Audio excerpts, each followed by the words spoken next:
Anak perlu memiliki kesempatan yang seluas-luasnya untuk tumbuh dan berkembang secara optimal, baik secara fisik, mental, dan sosial. Untuk itu diperlukan upaya perlindungan anak, upaya mensejahterakan anak melalui pemenuhan hak-hak anak dan perlakuan tanpa diskriminasi. Selamat datang di podcast PPA ID 0281 Opus IA Mangkawangkoan. Kali ini bersama saya host Mareska Pinasang dan telah hadir narasumber Bapak Freddy Tololiu SH. Halo Bapak, apa kabar? Halo, selamat sore Mareska. Selamat sore. Salam sehat. Salam sehat ya. Ketemu lagi setelah beberapa lama kita tidak bertemu ya. Oke. Untuk memulai podcast kita kali ini, bisakah Bapak memperkenalkan diri sekaligus menyampaikan pengantar terkait dengan materi kita di hari ini? Iya, terima kasih.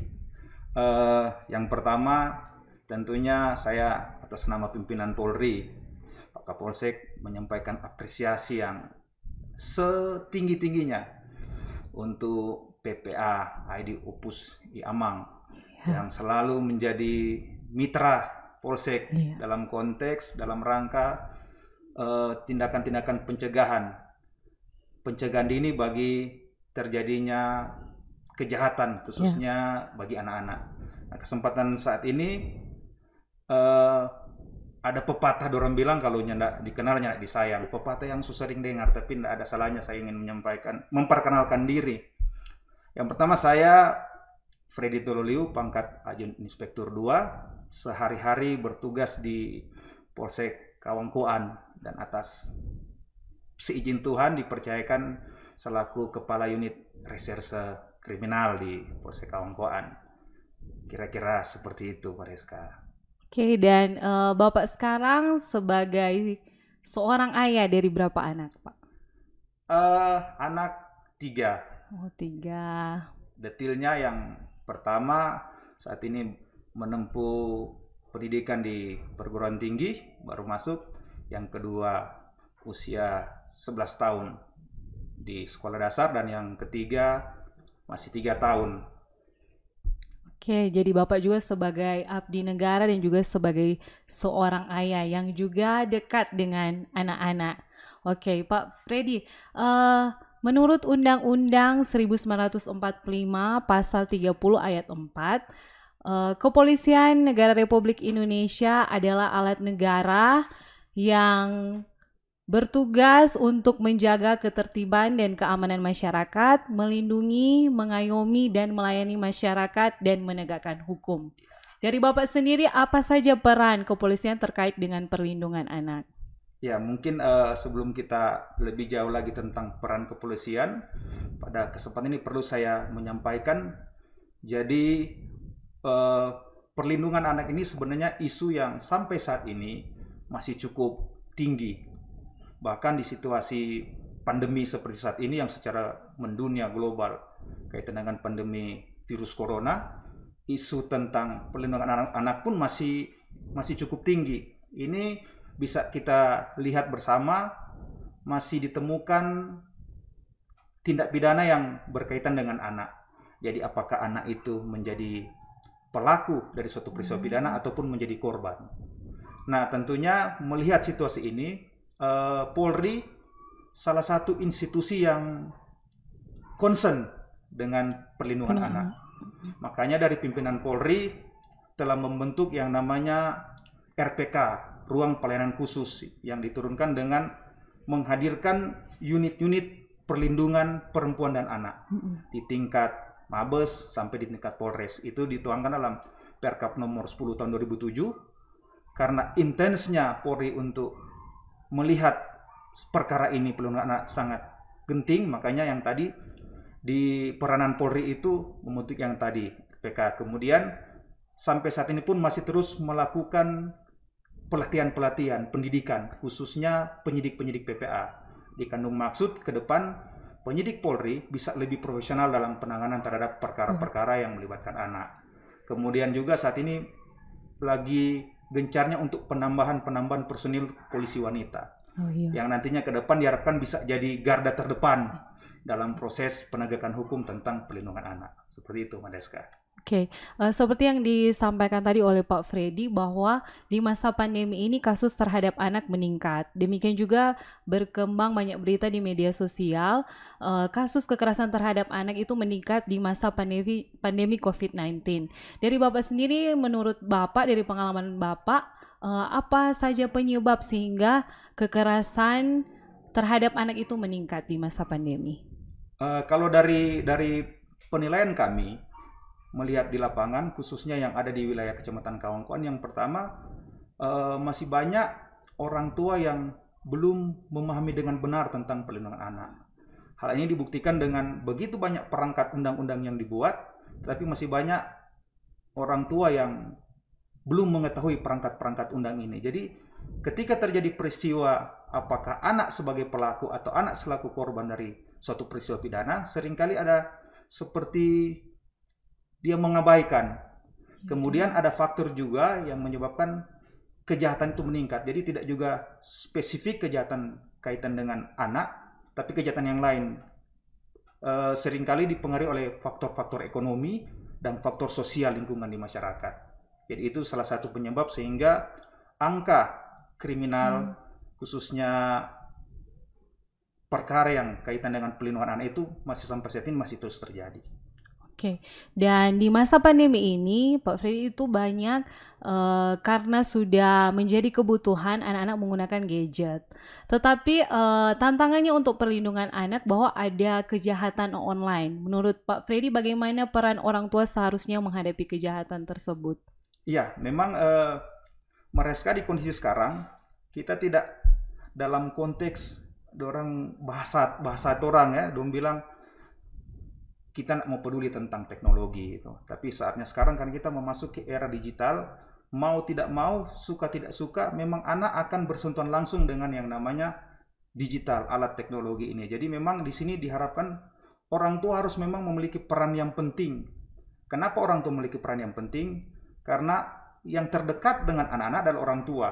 Iya. Nah tentu bagi kami, aparat kepolisian, mungkin bagi Mareska dan rekan-rekan, mitra orang dalam proses pencegahan anak-anak ini terbatas. Nah, di sini dituntut kepedulian orang tua. Seringkali memang ditemukan di lapangan seperti ini. Ada orang tua demi itu anak supaya nyandak rewel, nyandak sudah kasihlah gadget tuh. Yang pada akhirnya dia ketergantungan dengan teknologi itu. Jadi memang sekarang lebih ditekankan bagaimana pengawasan. Artinya kalau kita tidak memberikan kesempatan anak-anak mengerti tentang teknologi tidak boleh juga karena memang zamannya zaman digital. Tetapi di sini peranan orang tua sangat penting untuk mengawasi, paling tidak diatur. Sama dengan situasi pandemi sekarang, dulu mungkin 90% orang tua melarang anak-anak menggunakan gadget karena mungkin mengetahui risiko tentang ketergantungan terhadap gadget itu. Tapi sekarang diperhadapkan dengan situasi yang anak-anak sekarang ketika melaksanakan aktivitas belajar daring, ini mesti pakai itu, bahkan dapat pulsa gratis. Nah, memang sudah memang waktunya, tetapi bukan berarti kita pasrah dengan situasi, tapi di sini menuntut kerja keras orang. Nah, baik orang juga, baik kepolisian, baik Mareska, baik orang tua di sini perlu kerjasama untuk saling orang mengingatkan. Begitu, Mareska. Jadi yang utama paling penting itu adalah peran dari orang tua. Iya, peran orang tua sangat penting. Sangat penting untuk membantu atau mendukung perlindungan anak mereka sendiri. Iya, betul, Mareska. Oke, selanjutnya Pak Freddy, saya ingin menanyakan, apabila seorang anak itu menjadi korban kekerasan, hak-hak apa saja yang menjadi bagiannya? Iya, jadi kalau dalam undang-undang tentang perlindungan anak, Undang-Undang Nomor 35 Tahun 2014, di sana diatur tentang seorang anak yang menjadi korban tindak pidana ataupun anak yang berhadapan dengan hukum, sering orang dengar istilah ABDH, anak berhadapan dengan hukum. Jadi hak-hak dia selaku korban ataupun selaku anak yang berhadapan dengan hukum secara konstitusional dilindungi dari sejak dia direhabilitasi kalau dia jadi korban, mendapat rehabilitasi, kemudian mendapat perlindungan secara khusus, dan yang paling terpenting sekarang mendapat perlindungan tentang menyangkut identitas. Karena ada beberapa peristiwa anak yang menjadi korban tindak pidana terekspos identitasnya. Iya. Nah, ini menyangkut tumbuh kembang anak. Makanya Undang-Undang tentang Perlindungan Anak melarang tentang eksploitasi terhadap identitas anak. Jadi paling tidak ketika anak berhadapan dengan hukum, konsepnya adalah tidak menyampaikan identitas anak. Itu yang menjadi sasaran yang menjadi perhatian khusus, karena berbicara tentang tumbuh kembang anak, ada contoh kasus anak yang mungkin usia di rentan 4-5 tahun lah kira-kira Mariska, yang dia tidak mengerti yang dialami ini apa. Tetapi kita sebagai orang dewasa hukum melihat ini suatu peristiwa pidana. Nah, ketika dia menjadi korban suatu peristiwa tindak pidana, kemudian identitasnya diketahui oleh halayak ramai. Nanti tumbuh kembangnya ketika dia di usia mungkin 13 tahun, 14 tahun, dia sudah mengerti, tiba-tiba ada orang datang, Ngana di usia 4 tahun Ngana pernah. Nah itu, makanya salah satu perlindungan terhadap seseorang anak yang menjadi korban atau berhadapan dengan hukum, termasuk melindungi identitas yang bersangkutan. Gitu, iya. Memang seperti itu, kadang anak-anak yang menjadi korban kekerasan, mereka itu menjadi tertutup, menjadi minder, kemudian ada labelisasi atau penglabelan dari masyarakat. Dari Pak Freddy sendiri, bagaimana ada pesan untuk masyarakat bagaimana ketika mereka menemui di sekitar mereka ada anak yang menjadi korban kekerasan? Ya, mungkin kalau dari pribadi saya, mungkin pesan moral bagi orang-orang yang dewasa, orang tua, ketika orang melihat itu, mari orang munculkan kepedulian orang. Artinya sering kan ada cerita yang berbicara seperti ini. Ketika orang melihat sesuatu yang salah dari orang lain, cepat kita mengumbar. Tapi kalau kebaikan dari orang lain itu tuh paling susah. Tuh. Jadi satu kebaikan orang itu, 1000 kebaikan orang itu bisa ditutup dengan satu kesalahan. Nah, saya mengajak tentunya pada kesempatan ini, sebagai orang-orang dewasa, orang tua, ketika melihat ada peristiwa tindak pidana yang menjadi korban anak ataupun anak selaku pelaku dari suatu tindak pidana, mari orang sama-sama munculkan kepedulian, bukan kita memperkeruh situasi yang pada akhirnya anak ini tumbuh kembangnya berpengaruh. Begitu juga orang tua biasa tertekan dengan situasi itu. Jadi seperti itu, Mariska. Iya. Saat ini juga Pak Freddy, kita sementara marak dengan pemilihan kepala daerah. Dan menurut Undang-Undang Perlindungan Anak nomor 23 tahun 2002 yang ada ubahannya nomor 35 tahun 2014, dikatakan bahwa anak itu tidak bisa mengikuti kegiatan politik. Iya, betul Mariska. Jadi ini juga perlu sama-sama kita mengetahui, walaupun memang fakta di lapangan yang seringkali sama-sama orang bisa temukan, masih terdapat anak-anak yang di bawah dalam kegiatan-kegiatan seperti yang disampaikan, kegiatan politik. Sebenarnya undang-undang tadi Marisa sudah menjelaskan bahwa undang-undang secara tegas menerangkan bahwa tidak boleh. Nah, kalau orang kembali ke pasal 1 undang-undang tentang perlindungan anak, disampaikan di situ bahwa yang dimaksud dengan anak adalah seseorang yang belum berusia 18 tahun. Jadi ketika dia belum berusia 18 tahun, masih dikategorikan sebagai anak. Nah, ini pemahaman ini juga yang harus ada. Kemudian kembali lagi ke kepedulian. Jadi paling tidak marilah orang jadi masyarakat yang peduli. Ketika orang melihat seperti itu, bagi kita pribadi tidak ada salahnya orang tegur ingatkan. Iya, harus saling mengingatkan. Ini kan berbicara tentang kepedulian orang. Karena yang sekarang pun masih orang bisa temukan, orang seringkali kan itu kepedulian kurang. Iya. Jadi ketika melihat itu, karena perasaan merasa nggak enak mau togor kaget DP Bapak itu tersinggung, jadi persoalan. Berpikir biar juga tapi dari sekarang saya ingin menitipkan pesan moral bahwa kepedulian orang itu mampu mengurangi, menekan yang namanya tindak kejahatan terhadap anak. Iya. Begitu Mariska. Ya, karena kan tidak tahu ya orang-orang yang bertemu mungkin di posko atau ikut dalam kegiatan kampanye, kita tidak tahu kalau anak dibawa dan tidak diperhatikan, ya bisa terjadi tindak kekerasan mungkin. Apalagi situasi pandemi begini protokol kesehatan tidak dilaksanakan seperti mereka sampaikan tadi, nggak tahu dari mana semua. Apalagi kan sedikit orang keluar dari fokus orang kan sering disampaikan anak ini rentan dengan COVID, termasuk orang yang sudah lansia. Jadi begitu. Oke. Dari Pak Freddy sendiri, bisakah Bapak memberikan pesan-pesan kepada anak-anak, anak-anak PPA, anak-anak pada umumnya yang menyaksikan video podcast ini, pesan-pesan apa agar mereka tahu untuk melindungi diri mereka sendiri? Ya, yang pertama bagi anak-anak, marilah belajar untuk menjadi polisi bagi diri sendiri. Nah, kalau orang tanyakan, Pak itu polisi apa sih kan anak? Pak itu polisi itu apa? Polisi itu kan kalau kembali ke konsep Undang-Undang Nomor 2 Tahun 2002 tentang kepolisian di sana dibilang polisi, pelindung, pengayom, pelayan, penegak hukum. Nah, implementasi polisi di lapangan kan hadir untuk mengamankan masyarakat, hadir mengamankan harta benda, hadir menegakkan hukum. Paling tidak ketika adik-adik sekalian menjadi polisi bagi diri sendiri, bisa oh kita harus bisa mengamankan diri sendiri dulu, bisa menjadi pemberi informasi, bisa mengamankan lingkungan sekitar dengan cara kita tidak hadir di lingkungan yang kita lihat ini membahayakan. Kira-kira seperti itu. Kalau untuk masyarakat umumnya, apa pesan-pesan dari Pak Freddy terkait perlindungan anak? Bagi seluruh masyarakat mungkin pesan moral yang ini saya sampaikan, yang pertama, dari sekarang orang harus tingkatkan yang namanya kepedulian, peka dengan lingkungan orang. Baru tanamkan nilai-nilai moral yang baik terhadap anak-anak. Ajar mereka untuk menjadi anak yang bertanggung jawab, ajar mereka untuk menjadi anak yang jujur, ajar mereka menjadi anak-anak yang penting ini, takut akan Tuhan. Karena jujur, pesan pendidikan moral dari usia dini ini mempengaruhi tumbuh kembang anak-anak. Kalau diawali tumbuh kembang dia dengan lingkungan yang tidak baik, yakin sekali kita ke depannya pasti dia akan dipengaruhi oleh lingkungan yang itu.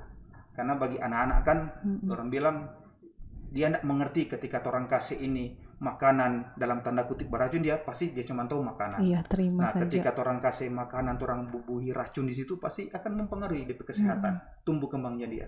Jadi sekali lagi bagi masyarakat, bagi orang dewasa, orang tua, tanamkan kepedulian, peka dengan situasi, tanamkan nilai-nilai moral yang bagus.